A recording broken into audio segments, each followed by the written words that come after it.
Artificial intelligence is going to lead the world, and we will teach you how to use it to your advantage so that it does the task you don't want to do.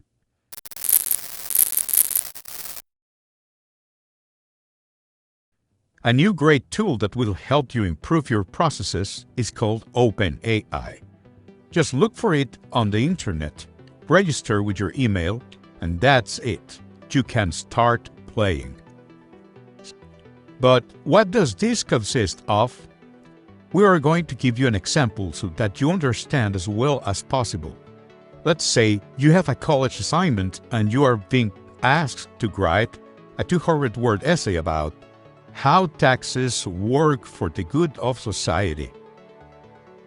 Just go to the playground section and ask the question. As simple as that. Artificial intelligence will give you what you need with a good writing and true data.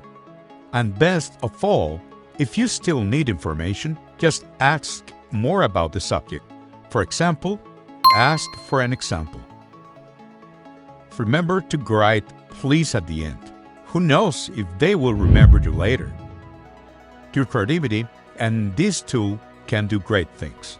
Suppose we have an online store and you want to put in the description some benefits of the pillows that you are selling. Just say, give me 5 characteristics of a good pillow. And copy and paste is the most basic of everything. So, it's time for you to play a little and get the most out of these tools. Thanks you for watching Blue Finance.